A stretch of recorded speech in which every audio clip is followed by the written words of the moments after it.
Muy buenos días, queridos amigos, queridos hermanos. Dice el Salmo 119 que la Biblia, la palabra de Dios, es como una lámpara.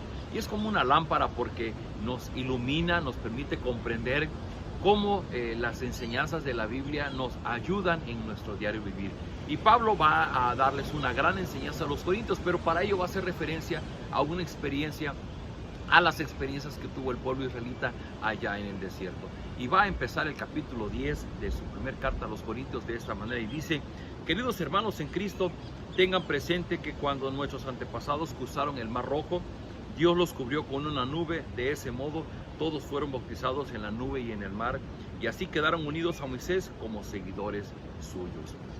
Pablo, un gran conocedor del Antiguo Testamento, va a usar su conocimiento de la historia bíblica para darle una enseñanza a los corintios. Y dice, bueno, recuerden cómo Dios llevó al pueblo fuera de Egipto y los llevó rumbo al desierto.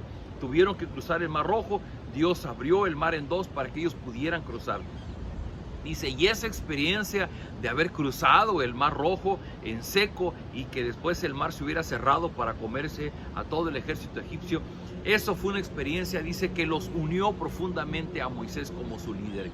Y no solamente eso, sino dice, y también quedaron unidos cuando fueron bautizados en la nube.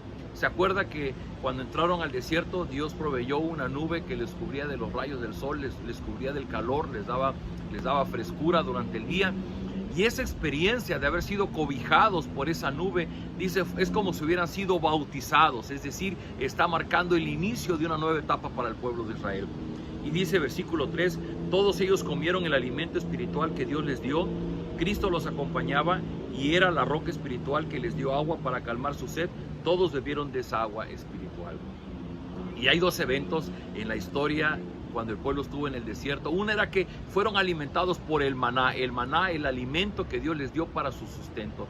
Pero no solamente eso, cuando tuvieron sed, Moisés en una ocasión golpeó la roca para que saliera agua y esa agua sació su sed. Y dice Pablo que Cristo los acompañaba y Él era la roca espiritual que les dio el agua para que calmara su sed.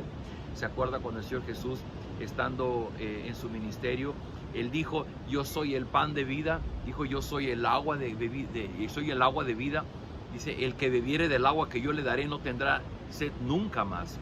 Y como Pablo está asociando los eventos del Antiguo Testamento con la experiencia, con el ministerio del Señor Jesucristo. Y dice el versículo 5, sin embargo, la mayoría de esa gente no agradó a Dios, por eso murieron y sus cuerpos quedaron tendidos en el desierto. Aquí hay un tope, ¿no? Así como cuando vamos en una calle, llegamos a un tope, nos tenemos que parar. Aquí está pasando lo mismo. Pablo está contando lo que sucedió en el Antiguo Testamento, el haber cruzado el Mar Rojo, el haber sido cobijados por la nube, el haber sido alimentados del maná, el haber tomado agua de la roca que es Cristo. Y dice, sin embargo, la mayoría de esa gente no agradó a Dios, por eso murieron y sus cuerpos quedaron tendidos en el desierto. Por favor, ponga atención porque ahora entramos, ¿qué fue lo que sucedió con ellos? Versículo 6.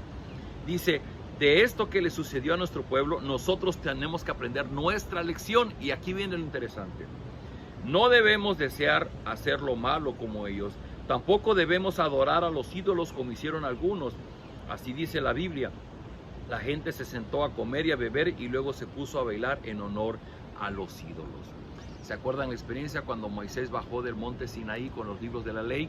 Y ellos ya se habían fabricado su becerro de oro y estaban danzando y alabando a su ídolo y estaban divirtiéndose alrededor del ídolo que ellos habían creado. Y esto enojó profundamente el corazón de Dios, de tal forma que Él dijo, esta generación no va a entrar a la tierra prometida. La idolatría en el corazón de su pueblo. Dice versículo siguiente, dice, ni debemos tener relaciones sexuales prohibidas como algunos de ellos. Por eso en un solo día murieron 23,000 personas.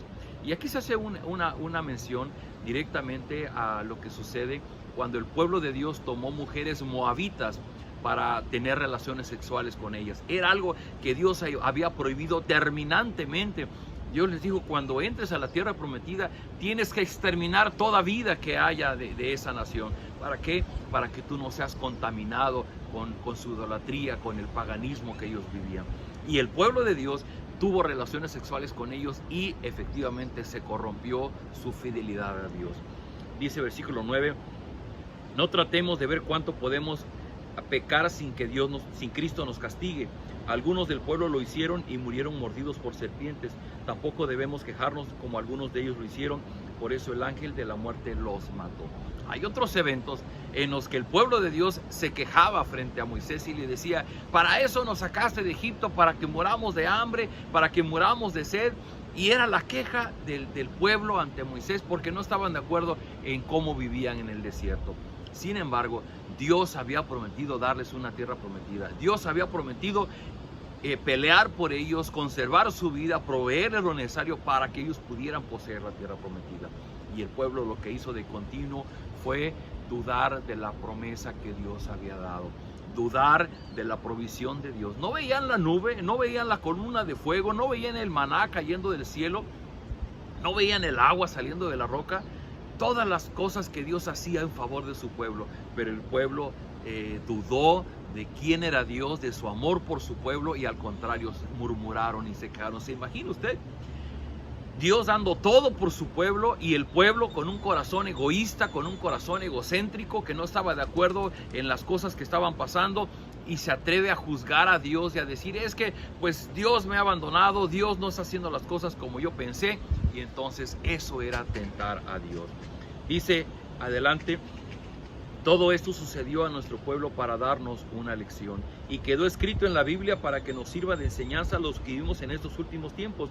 Por eso que nadie se sienta seguro de que no va a pecar, pues puede ser el primero en pecar. ¿Por qué le decía yo al principio que la Biblia es como una lámpara?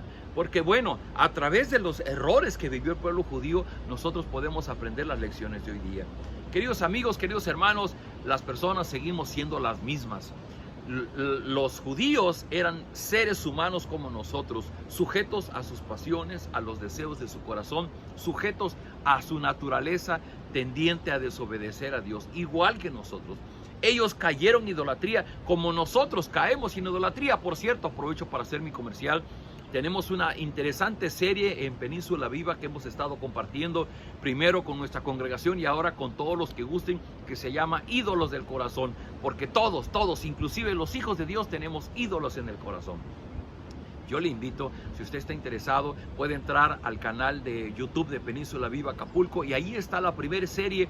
Van a ser 6, puede usted ver la primera y después podrá ver las siguientes. Pero ese es el gran problema, por eso dice Pablo: todo esto sucedió a nuestro pueblo para darnos una lección a nosotros. Dice un dicho popular que son inteligentes aquellos que aprenden de la experiencia de otros. Lo normal es que aprendamos de nuestras propias experiencias, y realmente la gente que es necia es aquella que ni siquiera aprende ni de sus propios errores ni de los errores de los demás. Así que seamos inteligentes y aprendamos de la experiencia de los israelitas. Ellos vivieron de una manera que Dios reprobó, y como dijo al principio, la mayoría de esa gente no agradó a Dios, por eso murieron y sus cuerpos quedaron tendidos en el desierto. Y Pablo termina diciendo: ustedes no han pasado por ninguna tentación que otros no hayan tenido, y pueden confiar en Dios, pues Él no va a permitir que sufran más tentaciones de las que pueden soportar. Además, cuando vengan las tentaciones, Dios mismo les mostrará cómo vencerlas, y así podrán resistir. Pablo habla: el pueblo de Dios tuvo muchas tentaciones, muchas pruebas, y reprobó esas pruebas. Y Pablo dice: las tentaciones que ahora vivimos nosotros no son más grandes de lo que Dios dice, no pueden, de lo que podamos soportar. Pues dice: porque nuestro Dios es fiel, y junto con la tentación nos va a dar la oportunidad de vencer la prueba. De tal forma que si nosotros decidimos reprobar, bueno, será por nuestra decisión, porque de parte de Dios Él nos da la capacidad para vencer nuestras tentaciones, y Él siempre nos estará dando la salida a nuestras tentaciones. Así que, queridos hermanos, como dice, Dios mismo les mostrará cómo vencerlas, y así podrán resistir. ¿Cuál es la gran lección para nosotros en este día? Queridos hermanos, el pueblo de Dios estuvo sujeto a muchas pruebas y tentaciones, y cayó en todas ellas. Nosotros estamos sujetos a tentaciones y pruebas, pero la diferencia es que Jesús ha prometido estar con nosotros, nos ha dado de la presencia del Espíritu para que el Espíritu Santo pueda fortalecernos. Claro, cuando vamos a la Biblia nos alimentamos de ella, nos fortalecemos, y entonces estaremos en la condición de vencer las pruebas, las tribulaciones, las tentaciones que vengan en nuestro camino. Acompáñenme a orar. Bendito Padre, gracias por esta enseñanza del apóstol Pablo. Cómo podemos ver claramente los errores del pueblo israelita, pero cómo deberíamos de aprender nosotros para poder vivirlo de una manera diferente este día. Te ruego, Padre, que nos ayudes frente a nuestros ídolos, frente a nuestros deseos impetuosos, frente a nuestras pasiones que gobiernan nuestro corazón. Te rogamos, Padre, que sea tu Espíritu gobernando en nosotros, que nos ayude, que nos guíe a vencer. Ayúdanos a entender cómo podemos, a través de tu presencia en nuestra vida, echar fuera los demonios, echar fuera los ídolos, echar fuera los malos deseos, para que podamos vivir conforme tu voluntad en nuestra vida. Fortalécenos, te lo rogamos en el nombre de Cristo Jesús. Amén. Queridos amigos, un fuerte abrazo de su iglesia que está en la Península Viva. Nos vemos el día de mañana.